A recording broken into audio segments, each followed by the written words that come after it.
Hello dear. आपका इस video के अंदर बहुत बहुत वेलकम है।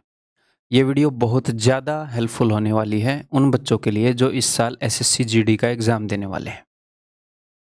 ठीक है भाई। कैसे हेल्पफुल होने वाली है? पेपर क्रैक करने के लिए दो चीज़ें होती हैं। नंबर वन होती है नॉलेज और प्रैक्टिस। नॉलेज कोर्स कर लो, बुक पढ़ लो, कैसे भी करके सारे कंसेप्ट सीख लो, फिर उनकी प्रैक्टिस कर लो। उसके बाद एक सेकंड इम्पोर्टेंट चीज़ हो जाती है कि भाई मान लो आपने कुश्ती अच्छे से सीख ली, कोई भी गेम अच्छे से सीख लिया, फिर वहाँ पर जाकर परफॉर्म करना फील्ड के ऊपर। ठीक है। तो नॉलेज और प्रैक्टिस के बाद होता है कि पेपर को अटेम्प्ट करना आना। पेपर को अटेम्प्ट कैसे करते हैं? तो लास्ट के कुछ दिनों के अंदर मैं ये चीज़ तो नहीं दे सकता कि भाई लास्ट के 10 दिनों के अंदर मैं आपको पेपर क्रैक करने की नॉलेज और प्रैक्टिस दे दूं। इसके लिए तो टाइम लगता है। तो अब आखिरी के कुछ दिन बचे हैं, तो उम्मीद है कि ये आपने किया होगा। उसके बाद आपने जितनी भी नॉलेज ली है, जितनी भी प्रैक्टिस करी है, मतलब जो भी आपने स्किल डेवलप करी है, उसको आप बेस्ट यूज़ कर पाएँ। पेपर को कैसे अटेम्प्ट करना है, ये मैं आपको सिखाऊँगा। ठीक है? ये मैं आपको कैसे सिखाऊँगा, ये मैं आपको आपके सामने ही जो चीज़ें मैं आपको सिखाना चाहता हूँ, उनको अप्लाई करके दिखाऊँगा। ठीक है? तो लास्ट ईयर जो एग्ज़ाम हुए हैं एसएससी जीडी के, टोटल 76 शिफ्ट हुई हैं, 76 शिफ्ट हुई हैं। उसकी सबसे टफेस्ट शिफ्ट यहाँ पर मैं आपके सामने लेकर आया हूँ। बता देता हूँ कौन सी शिफ्ट है। 27 जनवरी 2023 को शिफ्ट 3। ठीक है भाई, क्लियर है? तो इसमें मैं आपको सिखाऊंगा पेपर को कैसे अटेम्प्ट करना है। अगर मैं सिर्फ एक 4 मिनट की वीडियो, 5 मिनट की वीडियो बनाकर बता दूं कि ऐसे ऐसे अटेम्प्ट करना है, उससे ज़्यादा आपको इसके अंदर सीखने को मिलेगा। तो 20 क्वेश्चन होंगे मैथ के, आपको उनके सॉल्यूशन तो मिलेंगे ही, वो तो बोनस है। मैं सॉल्यूशन सिखाने के लिए नहीं आ रहा कि अगर वो 20 क्वेश्चन आपके सामने आए तो आप कैसे टैकल करेंगे। अगर आप ये चीज़ सीख गए तो मेरी गारंटी है कि अगर आपने डिसेंट भी प्रैक्टिस और नॉलेज हासिल की है तो आपका बढ़िया स्कोर रहेगा। और सिर्फ मैथ के अंदर नहीं, बाकी सब्जेक्ट के अंदर भी, यानी कि रीजनिंग के अंदर भी। क्यों? क्योंकि यही जो अटेम्प्टिंग स्किल है, यही रीजनिंग के अंदर लगती है। ठीक है भाई, क्लियर है? तो अभी मैं स्टार्ट करूंगा। पेन नोटबुक लेकर बैठोगे, आपके सामने ऐसे क्वेश्चंस आएंगे। आपने क्या करना है, उस क्वेश्चन को पढ़ना है। सबसे पहले क्या होता है पेपर को अटेम्प्ट करने के लिए? सबसे पहले हम क्वेश्चंस को पढ़ेंगे, है ना, एंड समझेंगे। सिर्फ पढ़ने से समझ में नहीं आता, समझेंगे ऐसे होएगा, समझेंगे। ठीक है। सिर्फ अगर आप पढ़ लोगे तो ऐसे तो मैं जल्दी जल्दी पढ़ लूंगा कि stock of food is enough, ऐसे जो प्रेशर में बच्चे पढ़ते हैं एग्जाम में। आराम से पढ़ना है, शांति से, और उसको समझना है। जब एक बार उसे आप समझ जाओ, फिर आपको ये देखना है कि डिसाइड आपको करना है कि मैं इस क्वेश्चन को अभी करूं या फिर बाद में करूं। ठीक है सर, ऐसे कैसे डिसाइड करेंगे? अगर आपको लग रहा है कि वो क्वेश्चन देखकर कि यार ये क्वेश्चन तो ऐसे ऐसे होगा, ये तो साफ दिख रहा है कि हो जाएगा, आपने पहले प्रैक्टिस कर रखी है, आपको स्ट्राइक हो गया कि यार ये तो इजीली हो जाएगा ऐसे ऐसे, आपको तरीका याद आ गया, तो आप उसको अभी कर देंगे। या फिर आपको लग रहा है कि मतलब कि ये मुझे याद आ गया कैसे होगा और टाइम भी कम लेगा। दूसरा, या तो आपको पता नहीं कैसे होगा, और दूसरा आपको पता तो है कैसे होगा बट टाइम बहुत ज़्यादा लग जाएगा, हो सकता है काफ़ी कैलकुलेटिव हो। इजीली आप कर लोगे, आपको पक्का पता है, बट टाइम लग जाएगा। तो इन क्वेश्चन को हम अभी नहीं करेंगे, पहले हम इन क्वेश्चन को करेंगे। इन क्वेश्चन को हम स्किप करेंगे। ठीक है। एग्जाम में बच्चे स्किप करने से डरते हैं कि क्या पता मैं स्किप कर दूं तो बाद में टाइम ना बचे। लेकिन एक कॉमन सेंस की बात मैं आपको बताता हूं कि मान लो आपके पास टाइम की कमी है, तो ये चीज तो आप चाहोगे ही नहीं ना कि टाइम वेस्ट हो। अगर टाइम की कमी है तो ये लास्ट चीज होगी जो आप चाहोगे कि यार टाइम वेस्ट हो, आप टाइम वेस्ट करना चाहोगे ही नहीं। तो अगर आपके सामने 20 क्वेश्चन है जिसमें से 15 क्वेश्चन या 12 क्वेश्चन काफ़ी आसान है, तो आप क्या चाहोगे? हम ऐसे क्वेश्चन के ऊपर टाइम वेस्ट करें जिसमें मुझे सोचना पड़ रहा है, टाइम देना पड़ रहा है, या फिर जो मुझे सीधा-सीधा आता है? क्योंकि टाइम की तो कमी है, तो फिर भी ये करने में फ़ायदा है। तो टाइम बचे तो भी स्किप करने में फ़ायदा है, टाइम ना बचे तो भी स्किप करने में फ़ायदा है। क्योंकि हम एग्ज़ाम में टाइम के अगेंस्ट में मार्क्स खरीद रहे हैं, टाइम इन्वेस्ट कर रहे हैं और मार्क्स ले रहे हैं, और वो मार्क्स ही हमें सिलेक्शन तक पहुँचाएँगे। तो टाइम की कमी है हमारे पास, तो ध्यान से खर्चेंगे टाइम को। ठीक, क्लियर है भाई? और अपने चैनल के ऊपर मुझे पता है एसएससी जीडी के बहुत ही कम बच्चे हैं, मैक्सिमम बच्चे इस चैनल के ऊपर सीजीएल के हैं, सीएचएसएल के भी इवन कम हैं, सीजीएल के लिए स्टूडेंट्स मुझे फॉलो करते हैं। बट चीज़ें तो सारी सेम ही है, सिखाने को सिलेबस सेम है सब कुछ। तो ये मैं जीडी वालों के लिए कंट्रीब्यूट करना चाह रहा था, उनके एग्ज़ाम के पास, कि भाई मदद मिल जाएगी उनको इस चीज़ से। ठीक है, ऐसे ही जो रीजनिंग है उसकी भी जो शिफ्ट्स हैं वो आपको करवाई जा रही है, कमल सर करवा रहे हैं। तो एक प्लेलिस्ट इस वीडियो के डिस्क्रिप्शन में उस प्लेलिस्ट का लिंक दे दूंगा, उसमें रीजनिंग की शिफ्ट और मैथ की शिफ्ट आपको मिल जाएंगी। ठीक है भाई, तो अभी मैं स्टार्ट करना चाहूँगा इसी के ऊपर। ये मैं आपको बातें क्यों बता रहा था, क्योंकि फर्स्ट टफेस्ट शिफ्ट इस वीडियो में करा रहा हूँ, फिर मैंने सेकंड टफेस्ट और थर्ड टफेस्ट भी कराने का सोचा है। टोटल 3 वीडियो में जब मैं आपको सिखाऊंगा तो आप अच्छे से सीखेंगे। ठीक है, और ये तो टफेस्ट शिफ्ट है, अगर आप टफेस्ट को भी हैंडल कर जाओगे तो ऑफ कोर्स पेपर में सारी शिफ्ट हैंडल कर लोगे। ठीक है, तो मेरे बनाए हुए क्वेश्चन नहीं है, मेरे द्वारा बनाया हुआ ऑर्डर नहीं है क्वेश्चन का, जिस तरीके से किसी एक शिफ्ट में एग्जामिनर ने पूछा था वैसे ही लेकर आ गया। ठीक है, तो 3 वीडियोस की अपनी जर्नी रहेगी, इसमें आप काफ़ी कुछ सीखेंगे। अभी मैं स्टार्ट कर रहा हूँ, उम्मीद है कि भाई रिलैक्स होकर बैठे होंगे। यहाँ पर रिलैक्स होकर आप सीखोगे तो रिलैक्स होना सीख जाओगे और वैसे ही एग्जाम में करोगे। ठीक है, आगे बढ़ जाऊँ फिर? चलो भाई स्टार्ट कर रहा हूँ। तो वही अपनी सिंपल स्टेप, सबसे पहली स्टेप क्या है? क्वेश्चन को पढ़ना और समझना शांति से। हड़बड़ी में करोगे तो 2 बार 3 बार पढ़ना पड़ेगा, उसमें टाइम वेस्ट हो जाएगा। फिर ये देखना कि अभी कर लूँ या बाद में कर लूँ। पता नहीं लग रहा कि कैसे होगा तो बाद में करेंगे, पता लग रहा है कैसे होगा बट ज़्यादा टाइम लेगा तो बाद में करेंगे, पता लग रहा है कि कैसे होगा बट ठीक ठाक टाइम में या कम टाइम में हो जाएगा, अभी कर लेंगे। A stock of food is enough for 315 men for 48 days. For how many days the same stock of food is enough if 45 more men joined? तो टोटल स्टॉक ऑफ फूड 315 दिनों के लिए 48 दिनों का है। ये है।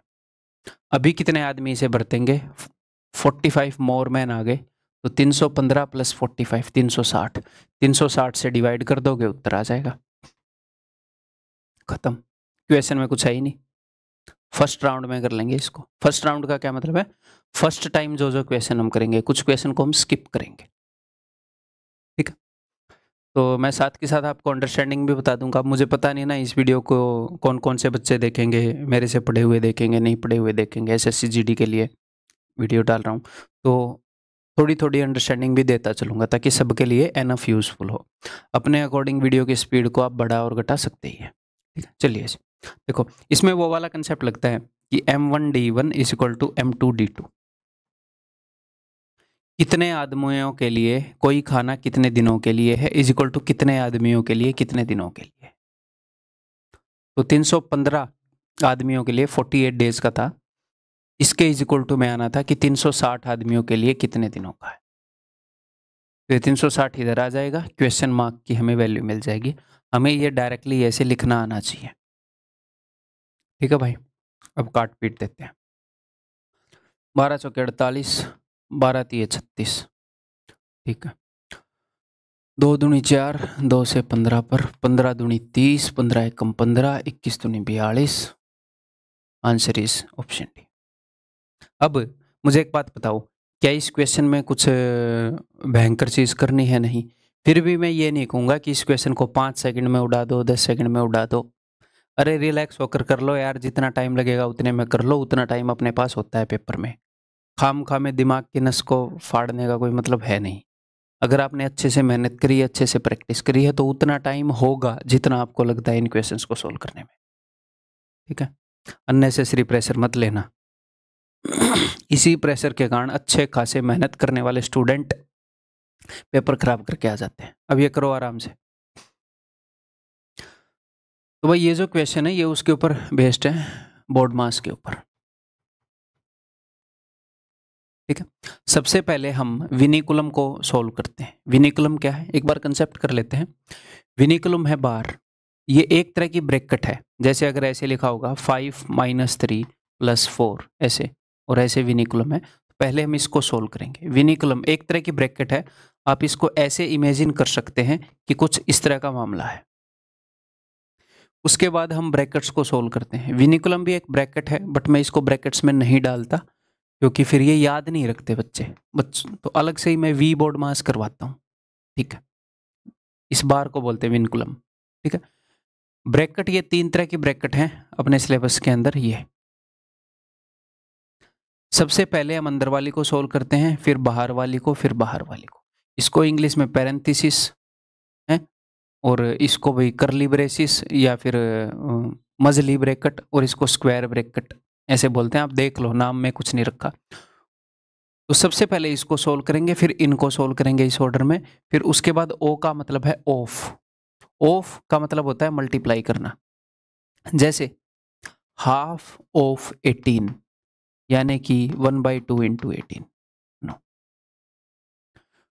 इन ब्रैकेट्स के बाद ऑफ को सोल्व करना होता है। उसके बाद प्रायोरिटी है भैया डिवीजन की, उसके बाद प्रायोरिटी है मल्टीप्लिकेशन की। ऑफ का मतलब भी मल्टीप्लाई करना होता है, मल्टीप्लाई का मतलब भी मल्टीप्लाई है, बट ये ऑफ वाला मल्टीप्लिकेशन है, ये डिवीजन से पहले आता है। और अगर डायरेक्टली ये साइन हो करना, इसमें भी मल्टीप्लाई है, बट ये पहले करना है डिवीजन से पहले है ऑफ, भाग देने से। लेकिन ये जो मल्टीप्लाई है, गुणा करना है, ये भाग देने के बाद करना है। और उसके बाद ये जो एडिशन और सब्ट्रैक्शन है, अगर सिर्फ प्लस और माइनस बचे तो इनको कैसे भी कर लो, आगे पीछे फर्क ही नहीं पड़ता। अगर सिर्फ प्लस माइनस बचे हैं तो दिमाग को ज्यादा टेंशन देने की जरूरत नहीं होती, कैसे भी कर लो, पहले किसी को कर दो। करते हैं फिर काम। तो मैं आपको ये जो कंसेप्ट हैं इनके बेसिक साथ में बताता हुआ चलूंगा, तो आपका कुछ रिवीजन हो जाएगा, कुछ चीज़ें थोड़ी सी क्लियर हो जाएंगी इनसे। तो यहाँ पर जैसे ही आपको ऑफ दिखे तो आपके मन में ये होना चाहिए कि पहले इसको सोल्व करूंगा, पहले ये सोल्व होगा। और ऊपर डिवीजन पहले सोल्व होगा, मल्टीप्लीकेशन पहले, तो डिवीजन सोल्व होगा मल्टीप्लीकेशन से, तो पहले इसको सोल्व करूंगा। तो किसी वैल्यू को खुद से ही डिवाइड किया गया है, 1/6 को 1/6 से तो 1 आएगा, और यहां पर 1/6 × 1/6, तो ये क्या हो जाएगा, ये हो जाएगा 1/36। तो अब इस 1/6 को डिवाइड करना है 1/36 से, या फिर आप ये मान सकते हो कि ऐसे कर रखा हो 2/3 / 4/5 कि डिवीजन के बाद जो भी मामला है उसे मैं पलट दूंगा। अगर डिवीजन के बाद वाले को पलट दोगे तो गुणा लगा सकते हो बीच में। ऐसे ही 1/36 को मैंने पलट दिया, ये 6/1 हो गया। तो अब ये देखो 1/6 गुणा में 1/6, ये मैंने क्या किया, बहुत ही मैं बेसिक से बता रहा हूं, अथवा ये डायरेक्टली दिख रहा है 1/36। ये मैंने किया है भाई, अगर ऐसे हो 2/3 डिवाइडेड बाई कुछ भी मान लो 4/5, तो 2/3 को 4/5 से डिवाइड कर रखा है, तो अगर गुणा में करोगे तो इसे उलटना पड़ेगा। 4/5 से डिवाइड कर, ये ऐसी ही बात है, 2/3 डिवाइडेड बाई 4/5। इसका मतलब यही है ना कि डिवाइड कर रखा है। तो इस डिवीजन के नीचे जो भी है उसे अगर इसके साथ लाओगे तो पलटना पड़ेगा। 1/6 डिवाइडेड बाई 6/1 है, तो गुणा में 1/6, यह आ जाएगा 1/36, माइनस में 1/36 दे रखा है यहाँ पे, इज इक्वल टू 0। तो सर इस क्वेश्चन को कब करेंगे, पहली बार में ही कर लेंगे हम, पर शांति से करेंगे।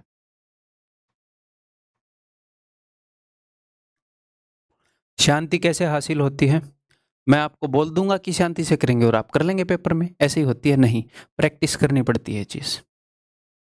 जिंदगी में कोई छोटी सी अगर अपने बिहेवियर के अंदर कोई चीज़ डालनी है तो कॉन्शियस रहना पड़ता है कि हाँ इस चीज़ का ध्यान रखना, और बार बार प्रैक्टिस करनी पड़ती है, तब वो नेचुरली होती है। तो अगले जितने भी क्वेश्चन आएंगे शांति से करोगे तभी पेपर में वो रिफ्लेक्ट होगी। इसीलिए 3 शिफ्ट करवाऊंगा ताकि इसकी आदत लग जाए। ठीक है भाई, आगे बढ़े, नहीं तो इसी क्वेश्चन में गलती कर दोगे हैं। इजी ही क्वेश्चन है और बार बार करते रहोगे, उसी में टाइम वेस्ट हो जाएगा। तो शांति से करेंगे, चाहे 10 सेकंड एक्स्ट्रा लगा दें, बट हम कोशिश करेंगे कि एक बार में क्वेश्चन को ठीक कर दें। एक बार में सॉल्यूशन ठीक निकाल लें। पॉज करके करो, और आप अगर सॉल्यूशन निकाल भी लो ना तो ही मेरा सॉल्यूशन देख लेना। चलिए इस इक्वेशन को समझते हैं। The material of a solid right circular cylinder, ठीक है, एक राइट सर्कुलर सिलेंडर है, is converted into the shape of a solid cone of equal radii. If the height of the cylinder is this then the height of the cone in is. क्या बोल रहे हैं कि एक cylinder को melt करके एक कोन बना दिया, ठीक है, और बोल रहे हैं इस कोन की हाइट कितनी होगी, रेडियस सेम है। तो भैया इस कोन की हाइट हो जाएगी 8.8 इंटू में 3, 3 आठे 24, 3 आठे 24 और 2 26, 26.4 खत्म। ठीक, कैसे होगी मैं आपको बताता हूँ, देखो।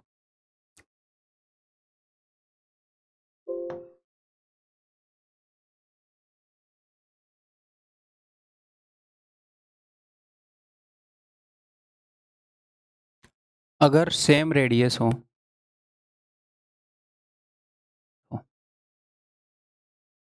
ठीक है, इसका रेडियस भी आर है, इसका रेडियस भी आर है, और दोनों की जो हाइट है वो एच है, कोन और इसकी, ठीक है।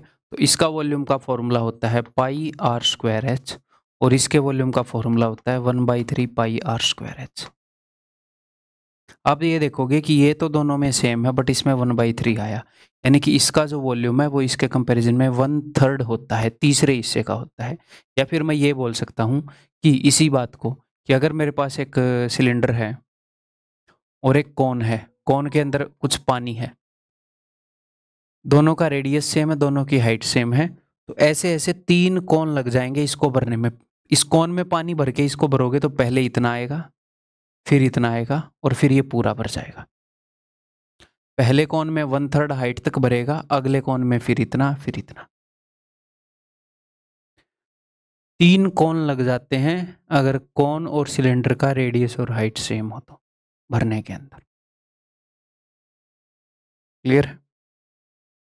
तो जैसे ही ये क्वेश्चन देखा कि यार दोनों का रेडियस तो सेम है, बेस तो सेम है, तो मुझे एक बात पता है कि जो कोन है, अगर इसको इसकी बराबरी करनी है तो फिर 3 गुना हाइट लेनी पड़ेगी इसको। अगर मैंने सेम हाइट दे दी तो ऐसे ऐसे 3 कोन लग जाएंगे इसको भरने में, तो हाइट 3 गुना लेनी पड़ेगी। तो या तो हम डायरेक्टली इस अंडरस्टैंडिंग से कर सकते हैं, आपको ये अंडरस्टैंडिंग मिल गई होगी अभी। अदरवाइज हम कैसे करेंगे, इन्होंने क्या बताया है, इन्होंने ये बताया है, कोई दिक्कत नहीं है ऐसे करने में भी, कि इन्होंने एक सिलेंडर को मेल्ट करके कोन बना दिया, तो दोनों का वॉल्यूम सेम रहेगा। सिलेंडर का वॉल्यूम इज इक्वल टू कोन का वॉल्यूम। भाई इसको पिघलाकर वो बनाया है तो सेम ही बात रहेगी, ठीक है। तो सिलेंडर का वॉल्यूम है पाई आर स्क्वायर इंटू एच 1, या फिर ये कर लो पाई आर स्क्वायर इंटू एच 8.8 है, इज इक्वल टू इसका वॉल्यूम होएगा 1/3 पाई, रेडियस तो सेम है ना दोनों का, आर स्क्वायर इंटू एच। तो पाई आर स्क्वायर से पाई आर स्क्वायर कट गया, तो H is equal to 8.8 into 3। कोई खराबी नहीं है इस तरीके में, देर इज नो खराबी इन दिस तरीका, ठीक है। फर्स्ट अटेम्प्ट में कर लेंगे इसे, पहली बार में कर लेंगे भाई, ऐसे कोई दिक्कत नहीं है ना पेपर में, और आगे बढ़ जाएंगे हम। फिर ये क्वेश्चन पढ़ेंगे हम, अगर हमारे सामने ये शिफ्ट आती तो हम कैसे करते, ये देख रहे हैं मैं और तुम, है ना। An electric geyser is sold at 7100 after reducing this in addition to 2 successive discounts. तो सबसे पहले तो हमें समझना होता है मामला क्या चल रहा है। वो ये बोल रहे हैं कि एक इलेक्ट्रिक गीजर इतने रुपए का बिका है, उसमें 244 रुपए घटाए गए, 244 रुपए की अतिरिक्त कम किए, 244 रुपए दो छूट देने के बाद, एक तो इतने % की छूट दी, फिर एक इतने % की छूट दी। यानी कि किया क्या, पहले इसका कुछ प्राइस था उसे 15% कम किया, नया प्राइस आया, फिर उसे 4% कम किया, नया रेट आया, फिर इसमें से 244 रुपये और घटाए, तब ये रेट आया, ये आया है 71। ऐसी बात बोल रहा है वो, कि 2 छूट दी, उसके बाद 244 कम किए, तब जाकर ये रेट आया। तो ये बोल रहे हैं बताओ कि भैया इसका अंकित मूल्य क्या है। अंकित मूल्य यानी कि ये वाला, ठीक है, अंकित मूल्य यानी कि जो उसके ऊपर लिखा हुआ था मार्क प्राइस, वो मार्क किया हुआ था। तो हम उल्टा चल पड़ेंगे ना। अगर ये चीज़ें आपके मन में चलनी चाहिए कि 2 तो डिस्काउंट दिए हैं, फिर ये घटाया गया है, तभी ये आया है, तो हम क्या करेंगे, उल्टा चल लेंगे। पहले तो मैं इसके अंदर 244 जोड़ूंगा 7100 में, 7100 और 200 7344, ये 7344 है। उसके बाद इसको 15% कम किया गया है, फिर 4% कम किया गया है। 15% कम करने के लिए इसको मल्टीप्लाई किया गया होगा 85/100 से।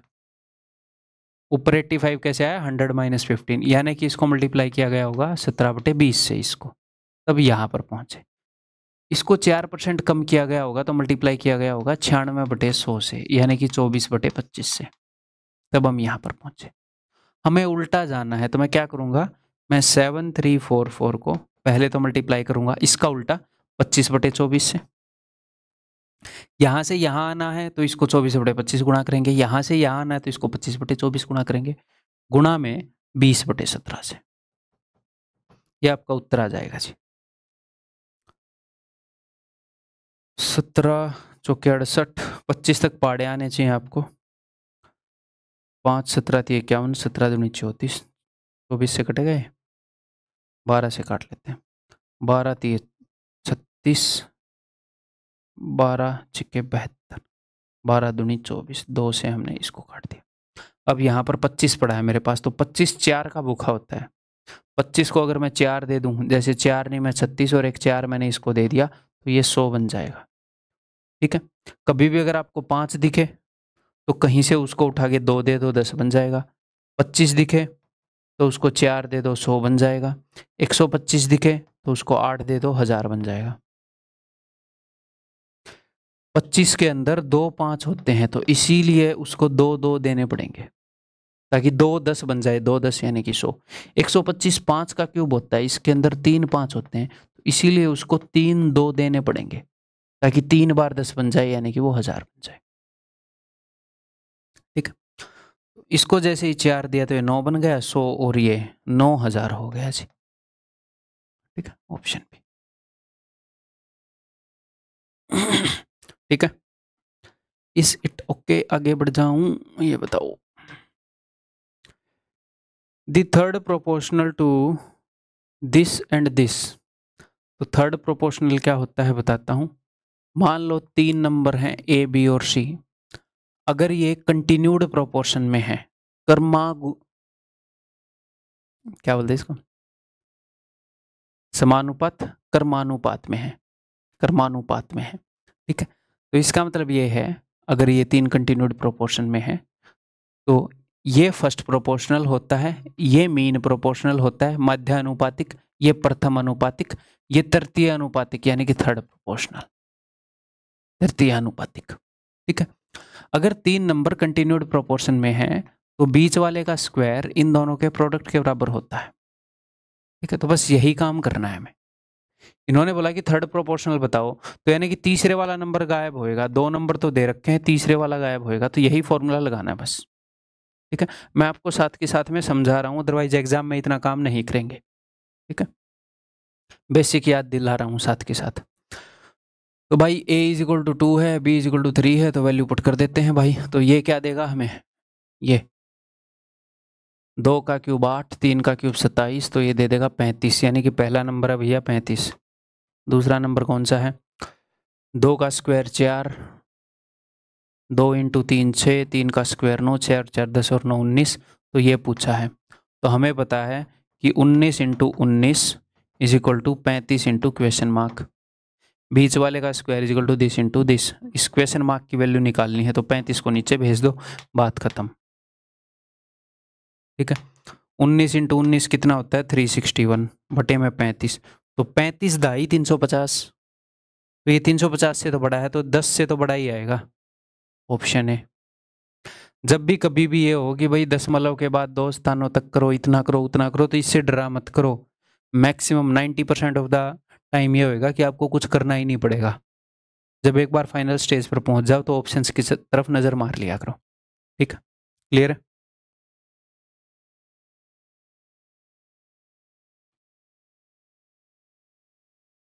ए मेलन एक खरबूजा है, in the shape of a sphere having radius of 9 centimeter is cut into two equal hemispheres. Find the volume rounded off to 2 decimal place of each half.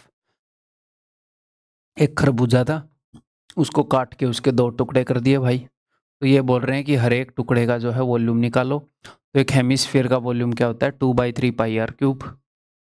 उसी तरीके से निकाल देंगे, सिंपल है।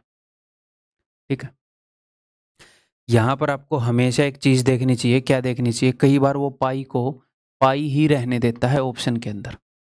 तो जैसे ही ऐसा काम आता है, सिलेंडर वाला क्वेश्चन आता है जिसके अंदर भी ये सर्कल है, जहाँ पर भी सर्कल है वहाँ पर पाई इन्वॉल्व होगी।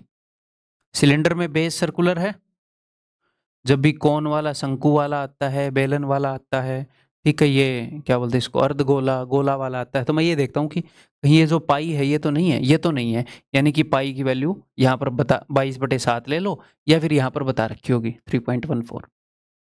ठीक है, तो ये देखना, ये नहीं है कि पूरा सोल्व करने के बाद देख रहे हो आपने तो ऐसा निकाल दिया और क्वेश्चन में पाई एज इट इज पड़ा है, फिर क्या ऑप्शन में नजर मारनी है। तो 2/3 पाई आर क्यूब, रेडियस कितना भाई, रेडियस है 9। और कई बार यहाँ पर वो डायमीटर देता है। जब भी सर्कल वाला क्वेश्चन हो, सर्कल से रिलेटेड हो, ये हो, ये हो, ये हो, या खुद सर्कल हो, तो हमेशा देखना है कि डायमीटर दिया है या क्या।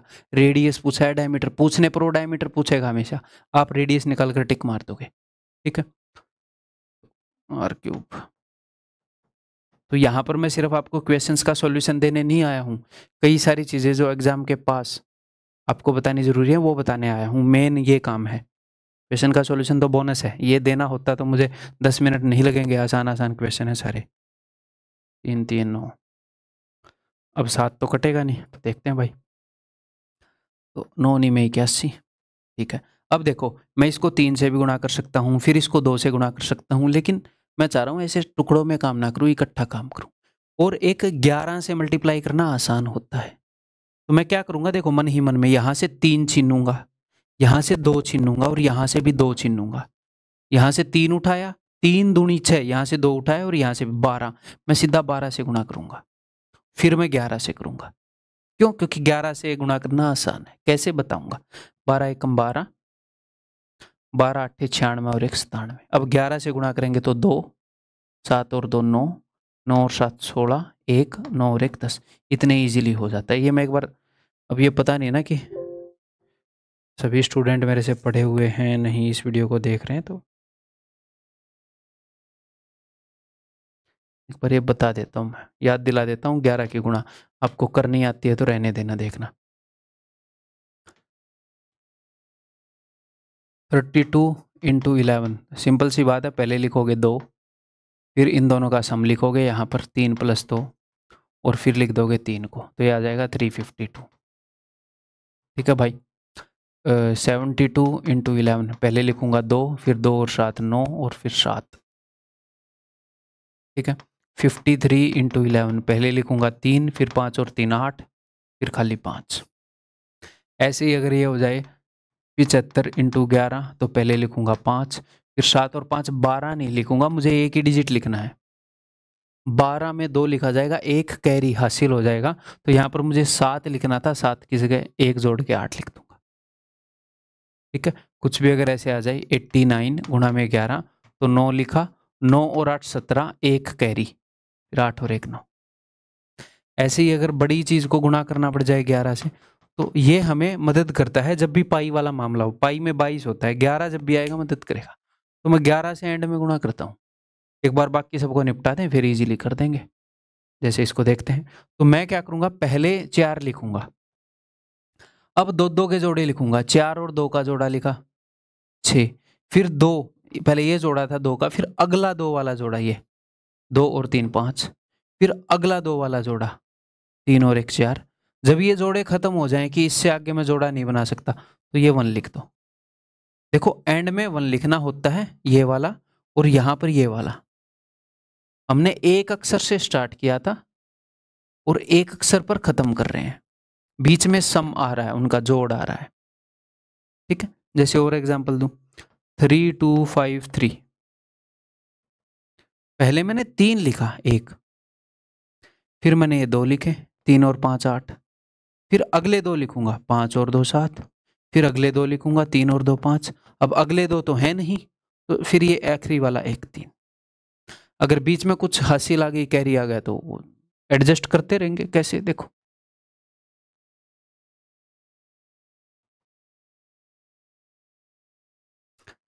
पहले लिखूंगा 4, फिर 4 और 3 7, 4 और 3 7, फिर 4 और 9 13 होता है, तो 13 नहीं लिखेंगे, 3 लिखेंगे, 1 कैरी। फिर अगले 9 और 2 11, 1 कैरी था, 12, एक अभी भी कैरी है, 12 का 1। अब एंड में 2 लिखना है, तो उस 2 में 1 जोड़ दूंगा, 3। तो ऐसे ही मैंने ये किया है भाई, ठीक है। अब देखते हैं, 7 एकम 7, 7 पंजे 35, ठीक है। अब मैं ऑप्शन की तरफ 7 के साथ देख रहा हूँ, 2 तो कट गए ना, 1 और 5 आ रहा है, यही आएंगे। 7 पंजे 35, 1 बच गया, ठीक है। 7 दूनी 14, 152, ये रहा। सारा करने की जरूरत ही नहीं है, ठीक है। आगे बढ़ जाऊं, ये बताओ बताओ।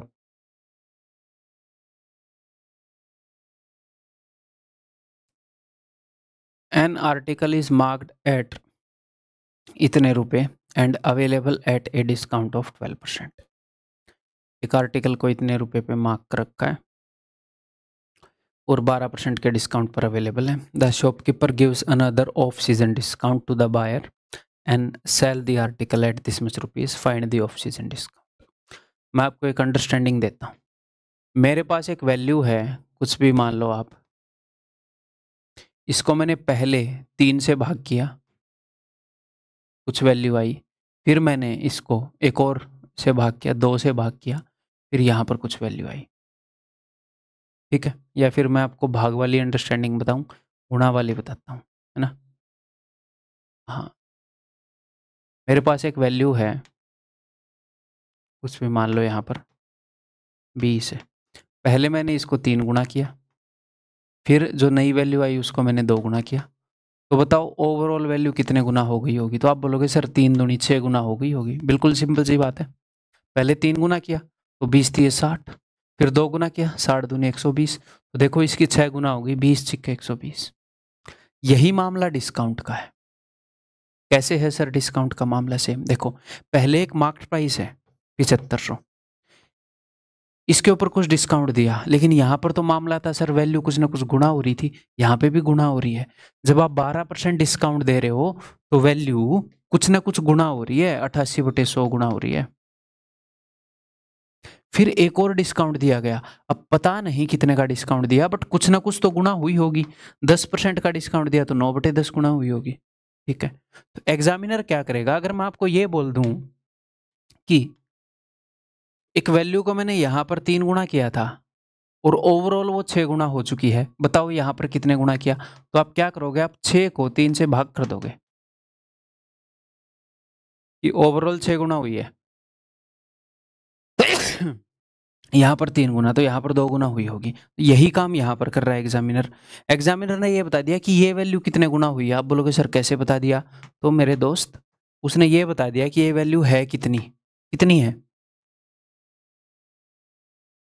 7500 था रेट, कुछ डिस्काउंट दिया, जी हाँ, फिर एक और डिस्काउंट दिया, जी हाँ, और इतने में बेच दिया। तो अगर मुझे ये पता है और मुझे ये पता है, पता तो लग गया चीज़ कितने गुना है। यहाँ पर देखो आपको पता लगा कि नहीं, 6 गुना है, 20 छिक्के 120। कैसे पता चला? आपने 120 को 20 से डिवाइड किया, आपने जो फाइनल वैल्यू है उसको इनिशियल वैल्यू से डिवाइड कर दिया। तो कोई भी वैल्यू कितने गुना हो गई कैसे पता चलता है? Final value divided by initial value. तो यहाँ पर जब हमने डिस्काउंट दिए 2, तो ओवरऑल कितने गुना हो गई चीज़? इतनी हो गई। हो सकता है ये आपको दिख ना रही हो, यहाँ पर तो 6 गुना हुई थी, यहाँ पर दिख नहीं रही। तो मैथ के कंसेप्ट तो वैसे ही लगेंगे ना, चाहे ये पॉइंटों में गुणा हो, चाहे ये 0.7 गुणा हो गई, बट मैथ के कंसेप्ट तो ऐसे ही लगेंगे। तो आपने क्या किया, आपने इस 6 को इस 3 से डिवाइड किया था, तो ये वाली वैल्यू आ गई। तो यहाँ पर ये कितने गुणा हो गई, ये है, इसको इससे डिवाइड कर दो, किससे? 88/100 से। यहाँ पर चीज जितने गुणा हुई थी वो आ जाएगा। ये पेपर में सिर्फ इतना लिखेंगे, पेपर में सिर्फ कितना लिखेंगे, इतना। ठीक, इज इट क्लियर गाइस? करें फिर इसको। चलो भाई, तो 2 जीरो से 2 जीरो कट गई, 25 चौके 100, 25 दिए 75, 3 से चला जाएगा ये 18 पे। अगर 8 से मेरे को डिवाइड करना हो तो एक 4, 8 4 और 2 से बनता है 4, यहाँ से काट दिया 2 यहाँ से, तो यहाँ पर जो भी वैल्यू थी वो थी 9/11। जब ये डिस्काउंट दिया गया तो 9/11 गुना हुआ है मामला, यानी कि 11 की चीज़ को 9 कर दिया गया है। 2 का डिस्काउंट मिला है भैया 11 पर, 2/11 क्या होता है, नीचे 11 है तो 9 का पाड़ा आता है, 9 दूनी 18.18, ऑप्शन बी। तो क्या ये फर्स्ट राउंड में करेंगे? जी हाँ, आगे बढ़ते हैं। मैं ये जो आपको करा रहा हूँ ना, ये इस पेज पर करा रहा हूँ कि भाई एसएससी जीडी की तैयारी कर रहे हैं बच्चे, तो वहाँ पर क्वेश्चन थोड़े आसान आते हैं, और सीजीएल वालों से थोड़ी सी कम रिगरस तैयारी वो कर रहे होते हैं, तो अपनी पेस पर पढ़ा रहा हूँ, ये मानकर अपने अकॉर्डिंग वीडियो की स्पीड तेज ज़्यादा कर लेना। A dishonest dealer professes to sell his goods at the cost price but uses a false weight instead of 1 kg. What is his gain percent? तो gain percent हो जाएगा भैया 1000 बटे में 950, तो 5 से 20 पर, 5 से 19 पर, 1 का फ़ायदा 19 पर। अगर मुझे निकालना है परसेंटेज में 19 पंजे 95, 5 5 बटे 19। ठीक है, ऐसे करेंगे हम। अब ये मैं समझा देता हूँ। देखो, कभी भी अगर आपको फ़ायदा निकालना है तो आप कैसे निकालते हो कि भैया चीज़ कितने की खरीदी, कॉस्ट प्राइस क्रय मूल्य, और कितने की बेची विक्रय मूल्य। अगर चीज़ आपने 10 की खरीद के 12 की बेच दी तो 2 का फ़ायदा हो गया 10 पर, तो आप बोलते हो कि 20%। 2 का फ़ायदा 10 पर, 100 पर 20 का, तो आप बोलते हो 20%। ठीक है, तो यहाँ पर आपने क्या करना है बताता हूँ। देखो, सेलिंग प्राइस का मतलब होता है कि ग्राहक से कितने रुपए लिए, और कॉस्ट प्राइस का मतलब होता है खुद के कितने रुपए खर्च हुए चीज़ खरीदने में। तो जब भी एग्जामिनर गलत वेट का यूज़ करे तो आपने ये देखना है, इनमें से, इन दो में से 1 केजी की जगह इतने का यूज़ कर रहा है। वो कल को बोल सकता है 1200 ग्राम की जगह इतने ग्राम का कर रहा है, कुछ भी बोल सकता है वो। ठीक है, हमेशा ये रटना नहीं है कि बड़ी वैल्यू को ऊपर रखेंगे, कल को क्या पता पागल दुकानदार हो, ज़्यादा वेट यूज़ कर दे। तो हमें ये देखना है कि प्रॉफिट को हमेशा लाभ को दर्शाता है SP/CP। तो मुझे एक बात बताओ, ग्राहक को 950 ग्राम दिख रहा है या 1 केजी दिख रहा है? 1 केजी की जगह वो 950 ग्राम का वेट यूज कर रहा है। 1 केजी की जगह 1 केजी चीनी जानी चाहिए, लेकिन 950 ग्राम का यूज कर रहा है। ग्राहक को एक्चुअल में कितना वेट बता रहा है, वो ग्राहक को कितना वेट दिखा रहा है, 1000 ग्राम दिखा रहा है।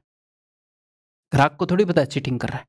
तो ग्राहक कितने के रुपए देगा, 1000 ग्राम के देगा। तो इसको क्या रिप्रेजेंट करता है, 1000 ग्राम। जो रुपए उसकी जेब में आएंगे उनको सेलिंग प्राइस ही बोलते हैं ना, कितने में बेचा। तो ग्राहक जो रुपए देगा वो इसके हिसाब से देगा, और एक्चुअल में जो भी माल वो बेच रहा है वो कितने ग्राम बेच रहा है, इतना। उसकी जेब से कितने ग्राम के रुपए लग रहे हैं, इतने ग्राम के रुपए। उसका जो कॉस्ट प्राइस है वो इतने ग्राम का है, उसकी जेब से इतने का खर्चा है। तो कॉस्ट प्राइस को रिप्रेजेंट करता है ये। एक्चुअल में उसके घर से जो खर्चा हुआ वो 950 ग्राम चीनी खर्चने पर ही हुआ, बट जो कमाई हुई वो 1000 ग्राम चीनी की हुई। ग्राहक ने 1000 ग्राम के रुपए दिए। तो ये विक्रय मूल्य को, सेलिंग प्राइस को दर्शाता है, ये क्रय मूल्य को, कॉस्ट प्राइस को। बस ये वही बात आ गई। अब ऐसे ही कर देंगे, यही लिखा था मैंने पहले। ठीक, तो 0 से 0 गई, 5 से मैंने काटा, 20/19।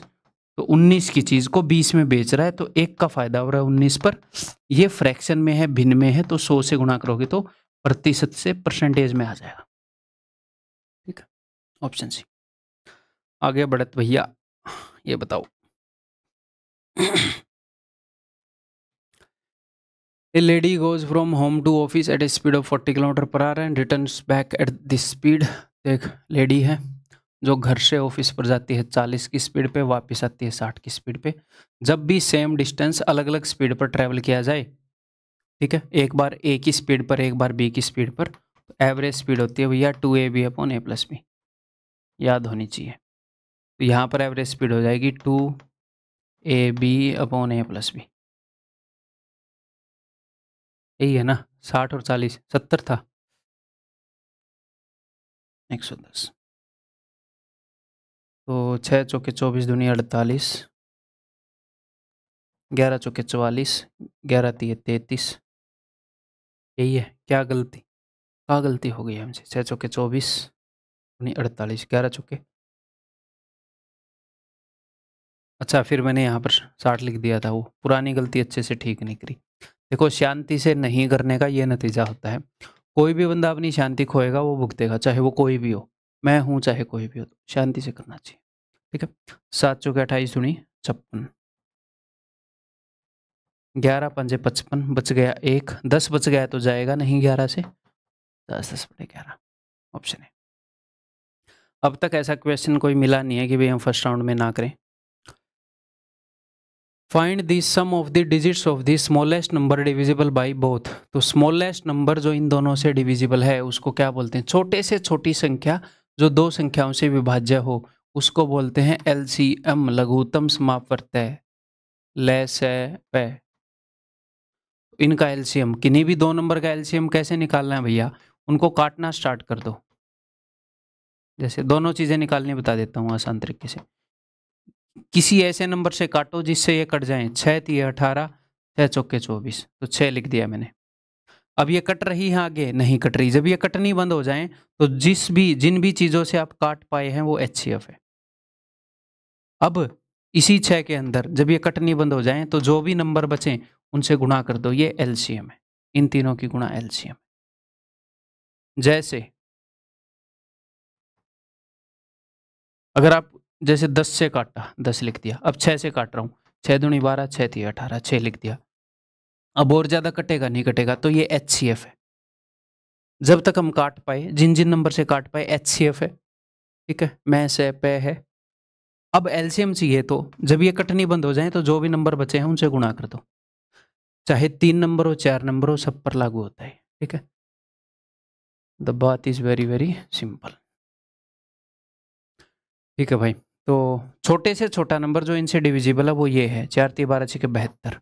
अब ये बोल रहे हैं कि find the square of the sum of the digit, इनके डिजिट्स के सम जो कि है 9 का स्क्वायर, 81, 7 और 2 9 का स्क्वायर, ठीक है। ओके, आगे बढ़ जाऊं। मैं हिंदी में क्वेश्चन पढ़ता हूँ, चलो। जीडी वाले बच्चे मेरे को लग रहे हैं ज़्यादा हिंदी में पढ़ते हैं। 10 क्वेश्चन हो गए बेटा। 16 और 320 का तृतीय अनुपाती ज्ञात करें। तो थोड़ी देर पहले किया था ये तो, यानी कि ये 16 है, ये 320 है, तीसरे वाला नंबर गायब है। तो मैंने क्या बताया था कि इसका square is equal to this into this. 16 से करो भाई, 16 दूनी 32, 32 दूनी 64 के आगे 2 0, वही है जो हमें चाहिए, ऑप्शन बी। पढ़ो। अब दो काम है। इतनी बड़ी स्टेटमेंट को देखकर अगर आप अनकंफर्टेबल हो जाते हो तो इसको स्किप कर दो। कई बच्चे हो जाएंगे अनकंफर्टेबल, स्किप कर दो, कोई दिक्कत नहीं है। जब ऐसे ऐसे क्वेश्चन अवेलेबल हैं तो ये क्यों करने हैं? नंबर तो उतने ही आ रहे हैं। सर आप तो हमें क्वेश्चन छोड़ने की सलाह दे रहे हो। नहीं बेटा, पहले टाइम बचा लो, जब टाइम बचेगा तो ये कर लेंगे ना? तो अगर अनकंफर्टेबल हो गए हो, आपको लग रहा है यार वो बहुत ज़्यादा बड़ा है भाई, मैंने फ़ॉन्ट छोटा किया है तब ये पूरी स्क्रीन पर आया, तो छोड़ दो, कोई दिक्कत नहीं है। या पढ़ के छोड़ दो, अगर पढ़ के करने का लग रहा है तो कर लो, नहीं तो छोड़ दो। तो मोस्ट प्रोबेबली यहाँ पर हम देखेंगे 3 मैन एंड 2 वीमेन इतने दिन में कर रहे हैं, 2 मैन एंड 3 वीमेन इतने दिन में कर रहे हैं, 1 मैन। तो फिर हमें लगेगा कि यार नहीं, मैं ये नहीं बोल रहा कि ये होएगा नहीं, छोड़ने का क्वेश्चन बाद में करेंगे, कम टाइम में नहीं होएगा, दिमाग लगाना पड़ेगा, अभी नहीं करेंगे। राउंड 1 में ये क्वेश्चन नहीं करेंगे। आगे बढ़ रहा हूं मैं आपको समझाऊंगा, टेंशन मत लेना, ठीक है। ये करो। 2 trains running in opposite direction cross a man standing on the platform in 30 second and 15 second respectively and they cross each other in this second। तो उनकी स्पीड का रेशियो बताओ। ये क्वेश्चन 2 सेकंड में हो सकता है, मैं आपको बताऊं ऐसे कर लो, बट मैं एक एवरेज स्टूडेंट बन के सोच रहा हूँ, जब मैं एग्जाम में होऊंगा तो ये मुझे अनकंफर्टेबल करेगा। अगर एक एवरेज स्टूडेंट को, मैं स्किप कर देता हूँ। अगर आपको ये क्वेश्चन अनकंफर्टेबल कर रहा है कि यार मैं श्योर नहीं हूं कैसे होएगा, थोड़ा दिमाग लगाना पड़ेगा, स्किप इट, आगे बढ़ो। यही तो मैं बता रहा हूँ, यही तो दिखाने आया हूँ। ये बात सिर्फ बोलने से आप मानते नहीं मेरी, अभी करके दिखाऊंगा तो आपको पता चलेगा कि हाँ ये कर सकते हैं।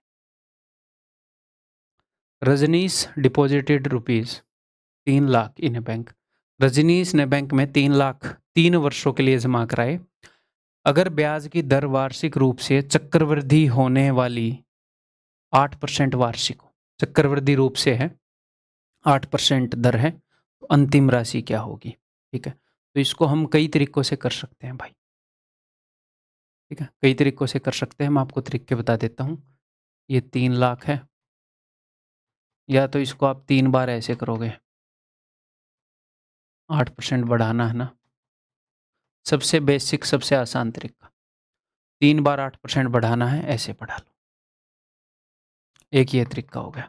अब अगला एक और तरीका बताऊं, वो है, मैं आपके बेसिक क्लियर कर देता हूँ सारे। ठीक है, अगला एक तरीका है कि नेट इंटरेस्ट परसेंटेज निकाल लो, ब्याज कितना लगेगा वो निकाल लो पूरा। पर वो कैसे लगेगा? 3 बार 8% लग रहा है।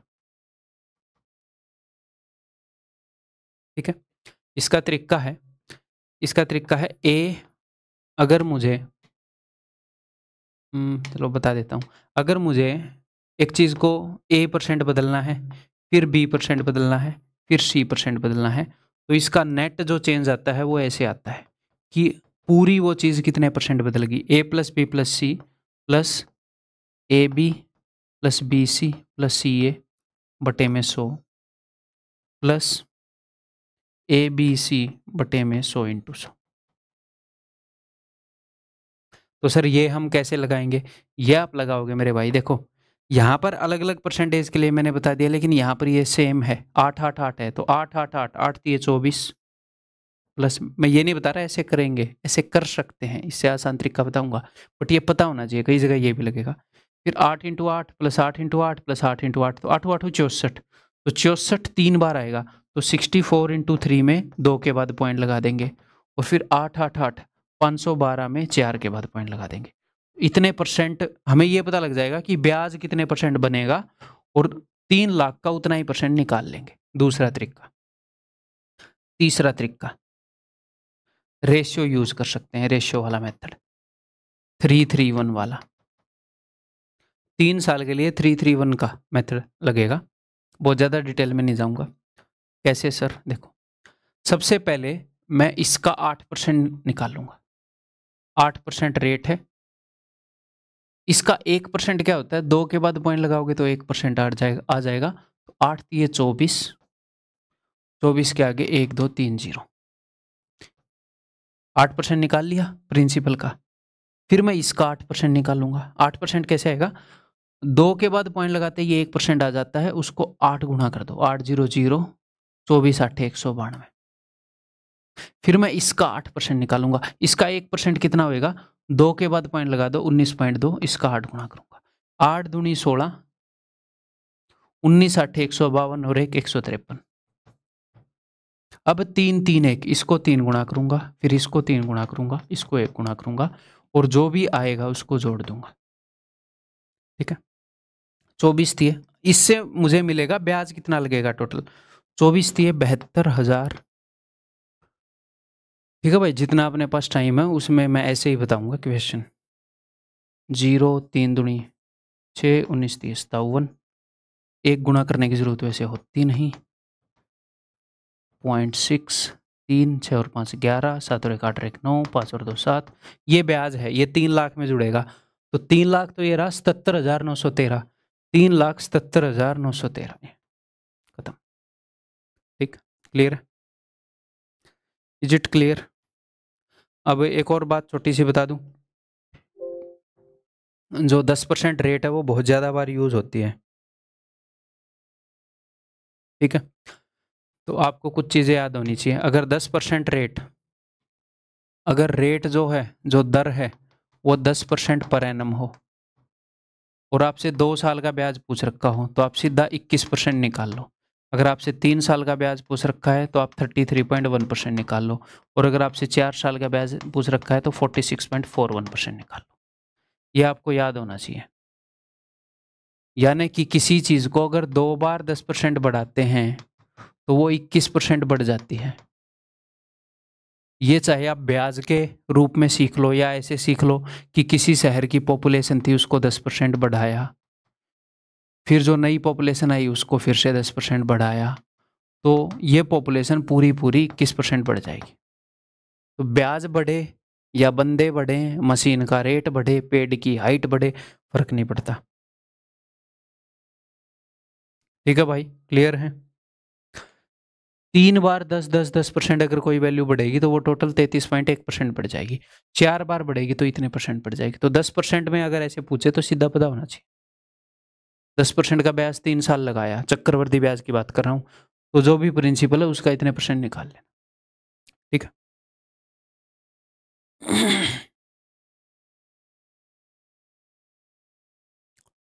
If the number 40 is increase by 40%, 40 जो है 40% बढ़ा दिया तो एक्चुअल में कितना बढ़ेगा? तो 40 का 10% कितना है? 4, तो 40% कितना होगा? हट जाओ भाई। 40 का 10% कितना है? 10% 4 है, तो 40% कितना होगा? 10% का 4 गुना कर दो। मन में सोचने की बात है भैया, ये ऑप्शन है। आगे, the price of a commodity increase by 10% from 2020 to 2021। 2020 से 2021 तक 10% बढ़ गया। ठीक, एग्जामिनर जो बोल रहा है वो कर रहा हूँ। एक वस्तु की कीमत 2020 से 2021 तक 10% बढ़ जाती है। यह फिर से 2021 से 2022 तक 15% बढ़ जाती है। ठीक है भाई।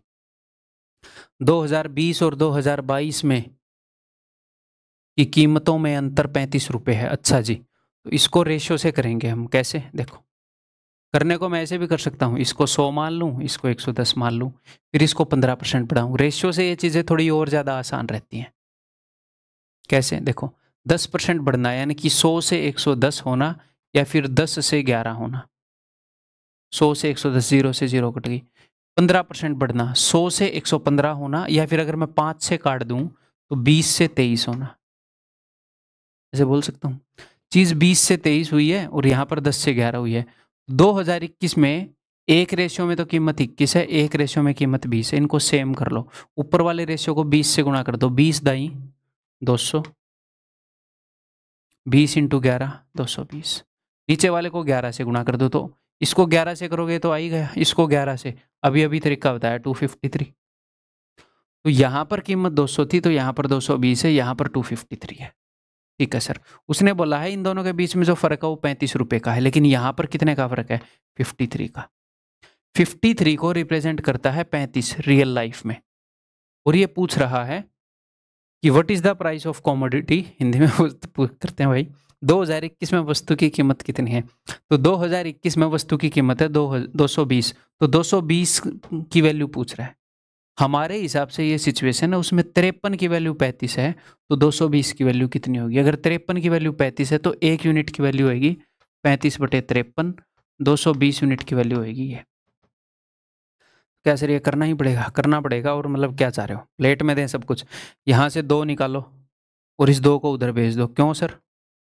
क्योंकि जहाँ पर भी 5 हो, यूनिट डिजिट 5 है तो इसका मतलब इसके अंदर 5 है।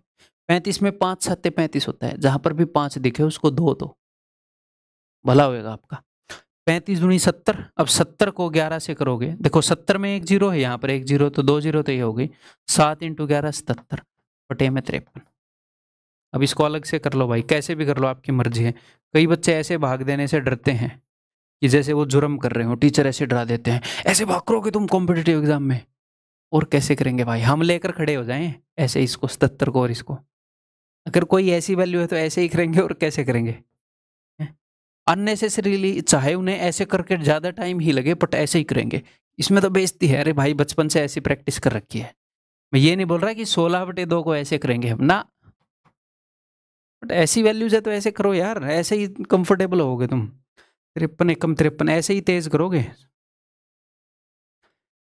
तो वहां पर एक तो ये कट गया देखते ही, कि भाई एक एक तो 3 ऑप्शन में है, 145 134, अभी नहीं, मैं आगे बढ़ूंगा। अब कितने पर जाएगा ये? 5 5 25 तो जाएगा नहीं, 4 पर, 4 3 12, अब 4 कितनों में है? एक में ही है, हो गया ये उत्तर, मुझे सोल्व ही नहीं करना। ठीक, क्लियर है? Is it clear? आगे बढ़ रहा हूँ, आई एम बडिंग आगे एंड आगे।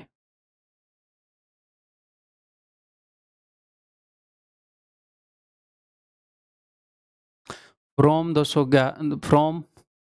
2011 से 2014 तक एक नगर की जनसंख्या 2% की वार्षिक दर से बढ़ रही थी। ठीक है भाई, 3 साल बढ़ी, 11 से 14 3 साल हो गए, यानी कि 3 बार 2% बढ़ी है कोई वैल्यू। यदि 2014 में इसकी जनसंख्या इतनी थी तो 2011 में कितनी होगी? तो देखो, 2011 में कुछ थी और 2014 में कुछ थी, तो 2011 से 3 बार कोई चीज, 3 साल का फर्क है, 3 बार 2% बढ़ी है। यानी कि यहां पर अगर जनसंख्या x थी तो 2% बढ़ना है, यानी कि 102/100 गुना होना, या फिर अगर 2 से आप काट दोगे तो 51/50 गुना होना।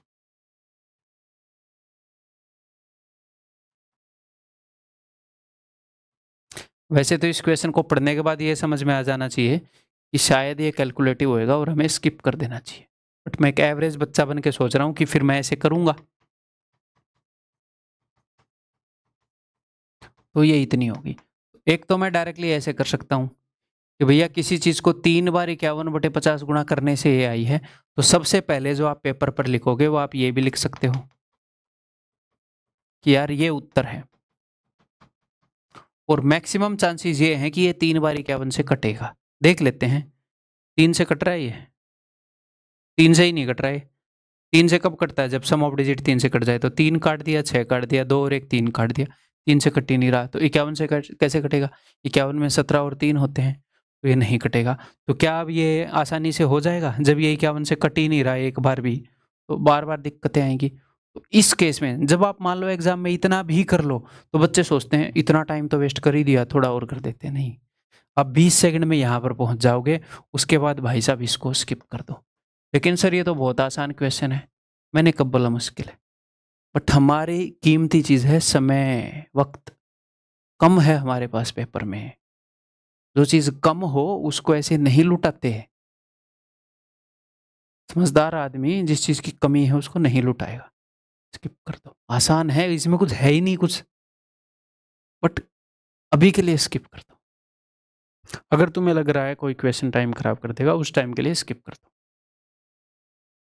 आगे, the average temperature of a certain city on different days is as follows. ठीक है भाई, मंडे ट्यूसडे वेडनेसडे थर्सडे को इतना है एवरेज, इन दिनों को एवरेज इतना है। What is the temperature on Friday? ये क्वेश्चन रिपीटेटिव है, पहले बहुत बार पूछे गए हैं। इनमें बदलाव क्या होएगा? देखो, पहले है मंडे ट्यूसडे वेडनेसडे थर्सडे, यहाँ पर है Tuesday Wednesday Thursday and Friday, सिर्फ इन दोनों चीज़ों का बदलाव है। बाकी ट्यूसडे वेडनेसडे थर्सडे दोनों में है।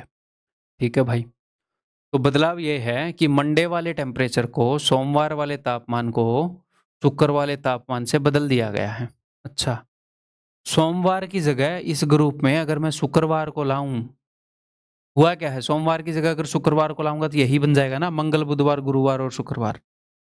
तो सोमवार की जगह शुक्रवार को लाए तो एवरेज तापमान 2 डिग्री बढ़ गया।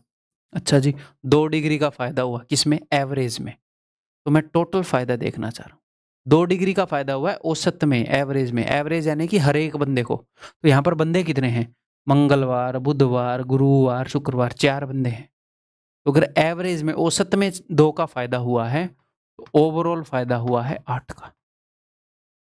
सोमवार की जगह शुक्रवार आने पर 8 का फायदा हुआ है, यानी कि शुक्रवार का तापमान सोमवार के तापमान से 8 डिग्री ज्यादा है। अच्छा, इन्होंने तो रेशियो बताया है इनका 3 और 5, रेशियो में तो 2 ही ज्यादा है, एक्चुअल में 8 ज्यादा है, यानी कि एक्चुअल चीजें 4 गुना है। 2 चौके 8, तो 4 दिए 12, 4 5 20। सोमवार को ये तापमान है, शुक्रवार को ये तापमान, ऑप्शन है। ठीक, क्लियर है भाई? आगे बढ़ जाऊं,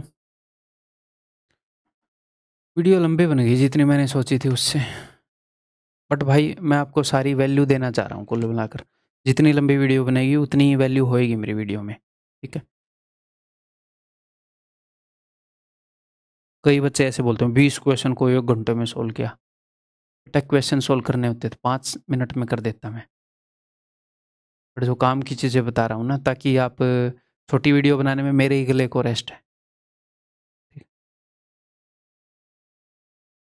इन ए डिस्काउंट स्कीम, एक डिस्काउंट स्कीम में 500 के अंकित मूल्य पर 50% की छूट है, लेकिन अंत में इसे 200 का बेचा गया। ग्राहक को कितनी अतिरिक्त छूट मिली? देखो हुआ क्या, 500 रुपए की थी चीज, एक छूट दी गई 50% वाली, फिर एक और छूट दी गई कुछ प्रतिशत वाली, और फाइनली 200 में बिक गई। तो मैंने क्या बताया कि आपको ये दे रखी है, आपको ये भी मिल गई, क्योंकि चीज 500 से 200 ही, सिर्फ ये गायब है। थोड़ी देर पहले किया क्वेश्चन। ओवरऑल कितने गुना हो गई चीज? फाइनल बटे में इनिशियल। ओवरऑल कितने गुना हो गई उसको इससे डिवाइड करूंगा तो ही ये आएगा ना। अब इसको 50 से मत डिवाइड कर देना, हम डिवाइड करते हैं कितने गुना हो गई। मैंने अब तक कौन सा वर्ड यूज किया है? कितने गुना। गुणा और भाग इसी चीज से करेंगे और आएगा भी यही, कितने गुना हुई चीज। 200 बटे 500 गुना हो गई। 50% डिस्काउंट देने में कितने गुना होती है? आधे गुना। तो आधे से डिवाइड करेंगे, उत्तर भी यही आएगा कि यहां पर कितने गुना होती, यहां पर जो भी डिस्काउंट दिया गया है उससे कितने गुना होती। 4/5। कुछ ऐसा डिस्काउंट दिया गया है कि चीज 5 से 4 की हो गई, 4/5 गुना हो गई। एक का डिस्काउंट 5 पर, यानी कि 20% का डिस्काउंट। ऑप्शन सी, ठीक है। लास्ट क्वेश्चन, फिर जो क्वेश्चन स्किप किए हैं वो करेंगे। A man can row upstream, एक व्यक्ति धारा के विपरीत दिशा में 12 किलोमीटर पर आवर और धारा की दिशा में 20 किलोमीटर पर आवर की चाल से नाव चला सकता है, ठीक है। तो स्थिर जल में व्यक्ति की नौकायन चाल और धारा की चाल ज्ञात कीजिए, ठीक है। तो भाई देखो, एक तो अपस्ट्रीम है, एक डाउनस्ट्रीम है। अगर आपको बोट की नौका की स्पीड चाहिए तो डाउनस्ट्रीम प्लस अपस्ट्रीम बाई 2, यानी कि सम बाई 2। और अगर आपको पानी की चाल चाहिए तो इनका डिफरेंस बाई 2। सिंपल सी बात है भाई। 20 और 12, 32/2 16, 20 माइनस 12 8/2 4, 16 और 4 ऑप्शन, ठीक। यहीं पर खत्म होता है मामला। तो अब हमने जो स्किप किए हैं वो करते हैं और इस वीडियो को खत्म करते हैं भाई। चलिए, हम एग्जाम में ऐसे ही करेंगे, ठीक है। हम एग्जाम में ऐसे ही करेंगे जैसे मैंने स्किप करने को बोला। कई क्वेश्चन हमने आते नहीं थे इसलिए स्किप किए, क्योंकि ये क्वेश्चन देखकर हमें लगा टाइम एंड वर्क वाला कि यार पता नहीं कैसे होएगा, इसलिए स्किप किया। और कई क्वेश्चन हमें पता है कि कैसे होगा, बट वो टाइम ले रहे थे इसलिए स्किप किए, ठीक है। करें फिर, टोटल कितने स्किप किए ये देख लें। हमने हमने स्किप करने में तो दिल खोल के स्किप किया है, क्वेश्चन ने तकलीफ दी, हमने स्किप कर दिया। फिर भी कितने स्किप किए देखते हैं। तो भाई एक तो ये स्किप कर दिया सबसे पहले, टाइम एंड वर्क वाला। दूसरा ये ट्रेन्स वाला कर दिया, और तीसरा, 3 ही स्किप किए। 17 क्वेश्चन फिर भी कर लिए हमने, और टाइम भी वेस्ट नहीं किया। जो बच्चा इन 3 क्वेश्चन को स्किप नहीं करेगा, मान लो वो भी 17 कर लेगा, बट एक बच्चा 10 मिनट में क्वेश्चन कर रहा है और एक 20 मिनट में क्वेश्चन कर रहा है। फर्क तो है, नॉलेज दोनों की सेम है, अटेम्प्टिंग स्ट्रेटजी के कारण सिर्फ फर्क आ गया। सर फिर क्या वो 3 क्वेश्चन में पूरी 10 मिनट ले लेगा? भाई जब तुम टाइम वेस्ट करते हो ना, जब तुम ज़्यादा मिनट दे देते हो किसी क्वेश्चन को, फिर तुम्हारे ऊपर प्रेशर भी बनता है, अरे अरे इतना टाइम बचा, इतना टाइम बचा है। फिर तुम ज़्यादा टाइम वेस्ट करते हो, फिर और स्लो हो जाते हो, फिर तुम गलतियां भी ज़्यादा करते हो। जो क्वेश्चन तुम ठीक कर सकते थे उसको भी गलत कर देते हो, मतलब पेपर खराब होता चला जाता है। फिर वो चीज़ बचाने की कोशिश कर रहा हूँ एंड में, ठीक है। तो भाई मैं सीधा सीधा इन क्वेश्चन के सॉल्यूशन दूंगा आपको। ये क्वेश्चन काफ़ी बढ़िया है, आपके एग्जाम में सबसे बढ़िया मुझे यही लगा क्वेश्चन। चलो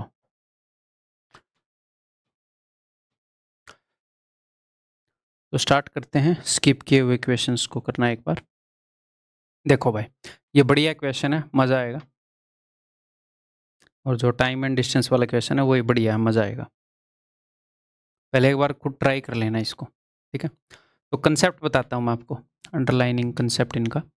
अगर मान लो 10 आदमी किसी काम को 5 दिन में कर रहे हैं तो हम ये बोल सकते हैं कि जो टोटल वर्क है वो 50 मैन डेज का है। अगर 300 आदमी किसी काम को मान लो 20 दिन में कर रहे हैं तो 300 इंटू 20 हम ये बोल सकते हैं कि 6000 मैन डेज का काम है। अगर 30 आदमी किसी काम को 3 दिनों में कर रहे हैं तो 30 3 90, तो टोटल वर्क को हम 90 मैन डेज से रिप्लेस कर सकते हैं, 90 मैन डेज से रिप्रेजेंट कर सकते हैं, दर्शा सकते हैं। ठीक है, टोटल वर्क पूरा काम मैन और डेज के रूप में। ठीक है, क्लियर है। तो यहां पर हम यही करते हैं इस तरह के क्वेश्चंस में कि जो टोटल काम है उसको इक्वेट करते हैं। कैसे, देखो पहले एक बार समझते हैं कि 3 men and 2 women can finish A work in this many days. ठीक है, 2 men and 3 women can finish the same work in 10 days. तो सेम काम है, तो दो तरीके से वो काम खत्म हो रहा है, तो मैं दोनों जगह टोटल वर्क निकालूंगा और उसको इक्वेट कर दूंगा। कैसे, देखो यही करते हैं ना कि भाई 10 मैन अगर 3 डेज में खत्म कर रहे हैं तो इनको मल्टीप्लाई करते हैं कि कितने मैन और कितने डेज।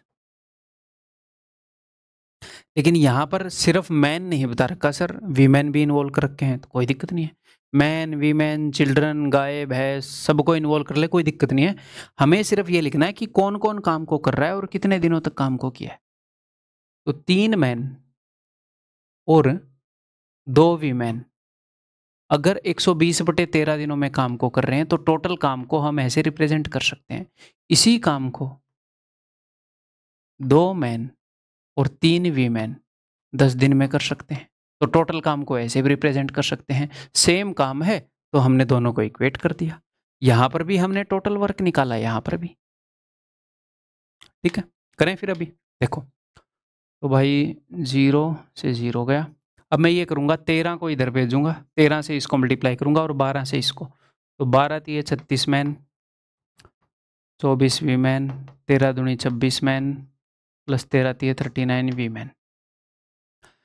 26 इधर आएगा, 36 minus 26 10 man is equal to 39 minus 24 15 women. 5 दूनी 10, 5 3 15, 2 man is equal to 3 women. तो हमें एक चीज़ मिल गई कि कितने मैन कितनी वीमेन के बराबर है, कितने आदमी कितनी औरतों के बराबर है। अब हमारा दिल करेगा तो चीज़ों को मैन के रूप में लिख लेंगे, वीमेन के रूप में लिख लेंगे, हम कैसे भी लिख लेंगे। ठीक है जी, जिसमें हमें सहूलियत होगी वैसे लिखेंगे। ठीक है, तो अब आगे क्या हो रहा है, आगे हो रहा है कि 1 man and 1 women start the work. ठीक है, and after 12 days 1 more man join the work, यानी कि 12 दिनों तक एक मैन और एक वीमेन ने काम किया। अच्छा, 12 दिनों तक करते रहे, फिर एक आदमी और आ गया। ठीक है, आफ्टर 3 मोर डेज, ऐसा 3 दिन ही चला। It is directed to engage more man और women to finish the work the next days. बताता हूँ मैं क्या हुआ। एक आदमी और एक औरत काम करने लगे, जी हाँ, 12 दिन तक ऐसा चला। फिर एक आदमी और आ गया। ठीक है, तो 2 आदमी और एक औरत हो गए, 3 दिन तक काम चला। फिर उनको डायरेक्ट कर दिया गया, उनको ऑर्डर दे दिया गया कि भैया ये करो, और ज़्यादा मैन और वीमेन ले आओ और अगले ही दिन काम खत्म चाहिए हमें। तो फिर ये पूछ रहा है कि कितने मिनिमम आदमी या औरत लाने पड़ेंगे कि अगले ही दिन काम खत्म हो जाए। अच्छा, इसके लिए क्या करना पड़ेगा, देखना पड़ेगा टोटल कितना काम था, इन्होंने जब काम किया तो कितना खत्म कर दिया, काम बचा कितना है, उसको कैसे खत्म करवाएं, ये देखना पड़ेगा। देखो, अब अगर आप टोटल वर्क निकालना चाह रहे हो तो या तो मैन के रूप में निकाल लो या वीमेन के रूप में निकाल लो, जो इजी रहेगा वो निकाल लेते हैं। तो टोटल वर्क को क्या रिप्रेजेंट करता है, टोटल वर्क को रिप्रेजेंट करता है ये और ये दोनों टोटल वर्क है, उसी को इक्वेट किया था। तो देखो निकालते हैं जी। 2m is equal to 3w, इसको मैं यूज कर सकता हूँ यहाँ पर, मैं यहाँ और यहाँ कहीं से भी निकाल सकता हूँ, जो इजी होगा उसको। तो 2m तो है नहीं ना, 3w है। यहाँ पर देखूँ, अच्छा यहाँ पर तो है भैया 2m और 3w, या तो वीमेन के रूप में निकाल लो या मैन के रूप में निकाल लो, कैसे भी निकाल लो। ठीक है, तो 2m is equal to 3w, तो इस 2m को मैं 3w से रिप्लेस कर दूँ, तो 3 + 3 6 × 10 60w वीमेन के रूप में मैंने निकाल लिया काम। 60w जितना काम है, अब सब कुछ वीमेन के रूप में करना पड़ेगा। ठीक, करते हैं। तो टोटल काम है 60w। फिर हमने काम किया था कि एक मैन और एक वीमेन ने 12 दिनों तक काम किया था। जो काम हो गया वो लिख रहा हूं मैं। एक मैन और एक वीमेन ने 12 दिनों तक काम किया था। फिर एक और मैन आ गया था, 2 मैन हो गए थे, एक वीमेन थी, 3 दिनों तक काम किया। तो यहाँ पर कितना काम हुआ? यहाँ पर काम हो गया 12m प्लस, मैं इसको ऐसे लिख लूँ क्या डायरेक्ट? ये समझ जाओगे आप? डायरेक्ट जोड़ दूँ?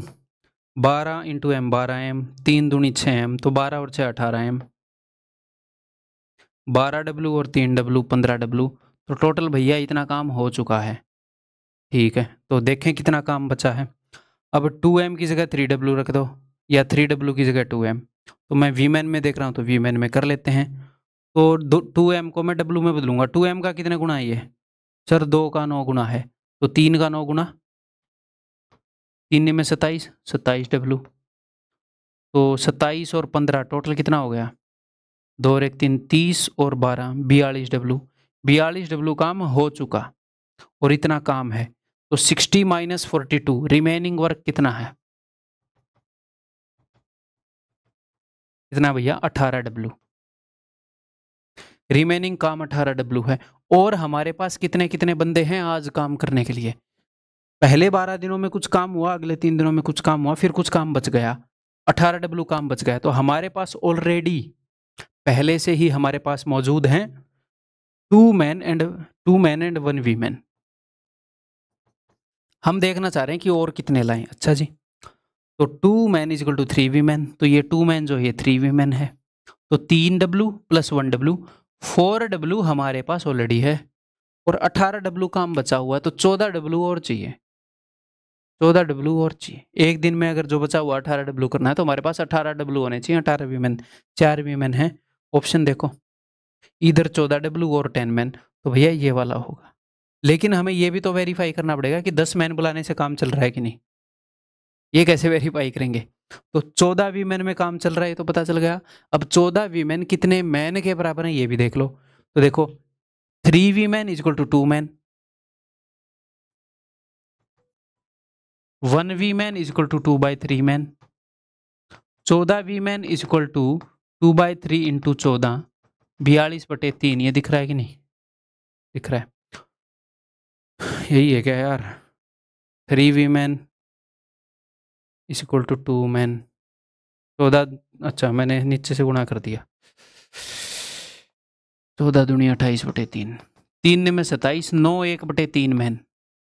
उसने हमसे क्या पूछा था? उसने हमसे पूछा था कि मिनिमम कितने आदमी या औरतें लाएं।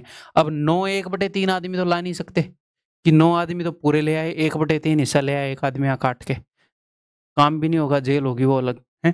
तो कम से कम 10 आदमी लाने पड़ेंगे, तो इसीलिए वो 10 मैन बोल रहे हैं। जी हाँ, यही है उत्तर। तो सर ये कैसा क्वेश्चन है? मस्त क्वेश्चन है, 1 नंबर का है। एग्जाम में इसको फर्स्ट राउंड में करना तो बेवकूफ़ी है, बाद में ट्राई करेंगे। ठीक है, आगे बढ़े। अच्छा, ये दिख नहीं रहा होगा नीचे वाला, ये भाई, ये वाला, ये नहीं दिखा होगा आपको, है ना? तो अब स्क्रीनशॉट ले लो, इसको फिर से समझ लेना एक बार सब कुछ जो हमने किया है। ठीक है, फिर से समझना अच्छा रहेगा। मैं आगे बढ़ रहा हूँ।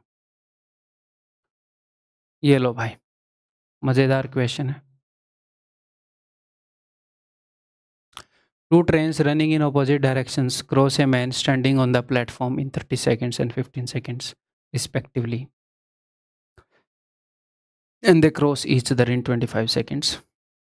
टाइम लेगा ये क्वेश्चन। मैं पहले ऐसे बोल रहा था कि तुरंत हो जाएगा, टाइम लेगा ये थोड़ा सा। करो। 2 trains running in opposite direction, तो भाई दोनों ट्रेन की लेंथ हमें बताई नहीं है। तो 2 ट्रेन है ऑपोजिट डायरेक्शन में आ रही हैं, एक आदमी खड़ा है उसको क्रॉस कर रही हैं। तो पहले तो बेसिक चीज़ बता दूं, जब एक ट्रेन एक खड़े हुए आदमी को क्रॉस करती है, इस क्रॉस करने के दौरान वो जो डिस्टेंस कवर करती है वो होता है लेंथ ऑफ ट्रेन। और खड़े हुए आदमी को क्रॉस कर रही है, आदमी यहीं पर खड़ा है, तो इस क्रॉसिंग के दौरान जो स्पीड होती है वो होती है स्पीड ऑफ ट्रेन, बिकॉज बंदा तो खड़ा है। और जब 2 ट्रेन एक दूसरे को क्रॉस करती हैं, चाहे वो ऑपोजिट डायरेक्शन में करें या सेम में, डिस्टेंस होता है सम ऑफ लेंथ ऑफ ट्रेन अगर वो ऑपोजिट डायरेक्शन में क्रॉस करेंगे तो स्पीड होएगी सम ऑफ स्पीड, ऑपोजिट डायरेक्ट अगर सेम डायरेक्शन में होंगी तो स्पीड होएगी डिफरेंस ऑफ स्पीड। ठीक है, ये बेसिक आने चाहिए। और हम सिंपल यही चीज़ यूज़ करेंगे इन क्वेश्चंस में, यही चीज़ यूज़ करते हैं। Distance is equal to speed into time, दूरी इज इक्वल टू चाल गुणा समय। बस पहली वाली ट्रेन की मेरे पास क्या क्या है गिवन, यहाँ पर टाइम गिवन है, तो पहली वाली ट्रेन की लेंथ मैंने मान ली L1, दूसरी वाली ट्रेन की लेंथ मैंने मान ली L2। ठीक है, पहली वाली ट्रेन को जो टाइम लगा वो मैंने मान लिया T1, दूसरी वाली ट्रेन का T2। अब मैं डिस्टेंस निकालता रहूंगा। ठीक है, तो जब एक ट्रेन ने एक आदमी को क्रॉस किया, तो जब एक ट्रेन एक आदमी को क्रॉस करती है तो उस क्रॉसिंग के दौरान डिस्टेंस कितना कवर करना पड़ता है, ट्रेन की लेंथ। तो distance is equal to speed into time करूंगा मैं। पहली ट्रेन ने जब आदमी को कवर किया तो डिस्टेंस उसने ट्रेवल किया होगा खुद की लेंथ। स्पीड कितनी थी उसकी, अच्छा ये मैंने टी लिख लिया, स्पीड टाइम तो स्पीड गिवन नहीं है ना, मैं स्पीड मानूंगा S1 S2। डिस्टेंस उसने खुद की लेंथ जितना कवर किया, स्पीड है S1 और टाइम उसको कितना लगा भाई 30 सेकंड। ऐसे ही दूसरी ट्रेन ने जब उस आदमी को क्रॉस किया तो L2 डिस्टेंस कवर किया उस क्रॉसिंग में, और स्पीड कितनी थी उसकी S2 और टाइम लगा जी 15। जब दोनों ट्रेन ने एक दूसरे को क्रॉस किया तो डिस्टेंस कितना होएगा L1 प्लस L2। ठीक है, दोनों की लेंथ का जो सम आएगा, और स्पीड कितनी होगी, दोनों की स्पीड का जो सम आएगा, और टाइम कितना था 25। ऐसे करना पड़ेगा ये। अब कैसे करेंगे आगे बताओ। ये चीजें तो गिवन है। देखो L1 है 30S1 प्लस L2 है भैया 15S2 is equal to 25S1 plus 25S2। काट देते हैं 5 से, 5 छिक्के 5 तीये, पाँचू पाँचू पाँचू पाँचू, हमेशा रेशो निकलेगा ऐसी सिचुएशन में। 6S1 5S1 इसको इधर ले आते हैं, एक S1 is equal to 5S2, इधर 3S2 को भेजूंगा तो 2S2, तो S1 by S2 is equal to 2:1। पहले ट्रेन 1 की चीज़ बताएंगे हम, तो 2:1। ठीक है भाई, क्लियर है। एक क्वेश्चन और बचा था अपना, है ना।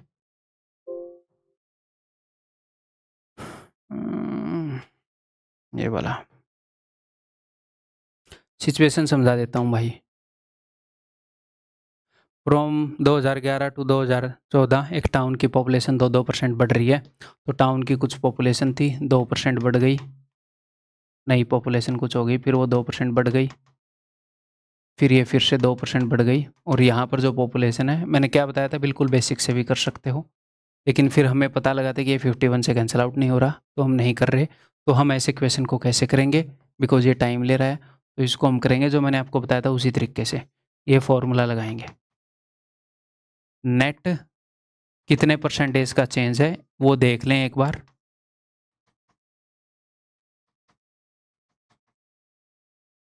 ठीक है, तो 2 2 2 तीनों का सम होएगा 6, 2 इंटू 2 4, और ऐसा ही 3 बार, 4 3 12/100 0.12, 2 का क्यूब 8, और 4 के बाद 1 2 3 4 0 है, तो 4 के बाद 8 आएगा। टोटल इतने % का बदलाव आएगा जनसंख्या में। मैंने इसको इग्नोर मार दिया, इसको इग्नोर मार सकते हो, बहुत छोटा होता है बिकॉज नीचे 4 0 है। तो टोटल जो पॉपुलेशन है वो 6.12% बढ़ गई, यानी कि 100 से 106.12% हो गई। तो ये 106.12% की वैल्यू है, यानी कि 1% की वैल्यू हो जाएगी बटे में 106.12, 1% की। मुझे तो 100% की चाहिए, ये उत्तर है। लेकिन क्यों ना मैं अप्रोक्सीमेट कर लूँ, ये 0.12 को भी एक बार हटा दूँ, बस मुझे इतना पता होना चाहिए। मुझे एक बात बताओ, जब मैंने नीचे वाले डिनोमिनेटर को, हर को छोटा करते हैं, जैसे 16/8 है और 16/4 है, 8 दूनी 16, 4 चौके 16, देखो ये बड़ा आ गया। नीचे वाले को छोटा करते हैं तो बड़ा आ जाता है, तो नीचे वाले को मैंने छोटा किया तो ये बड़ा आएगा, ये बड़ा है। तो सिर्फ ये पता होना चाहिए कि हमारा एक्चुअल जो उत्तर है उससे बड़ा आ रहा है जब भी आप अप्रोक्सीमेट करो। इसको मैं एक बार कैलकुलेट कर लेता हूँ, थोड़ा सा बड़ा आएगा, बहुत ज़्यादा बड़ा नहीं आएगा, सिर्फ 0.12 है। कर लूँ फिर, चलो जी। इसको मैं कैसे भाग करूँगा, ऑफ कोर्स ऐसे करूँगा। इतना बड़ा नंबर है भाई। 106 से भाग करना भी आसान है, करने को मैं काट भी सकता था इसको 2 से। 53 से भाग, ये 100 के पास है, आसान रहेगा। 106 एक कम 106, इतना आसान है, कितनी शांति है। ठीक है, कितने पर जाएगा? 2 पर जाएगा। 212, 1 के आगे 2 आएगा। ठीक है, अभी तक तो कुछ कट नहीं रहा। 6 में 2 गए 4, 5, 5 आएगा। अब कितने पर जाएगा? 5 पर जाएगा। 125 समथिंग आएगा। 122 नहीं आएगा। 122, 12, सिर्फ यही उत्तर है, खत्म।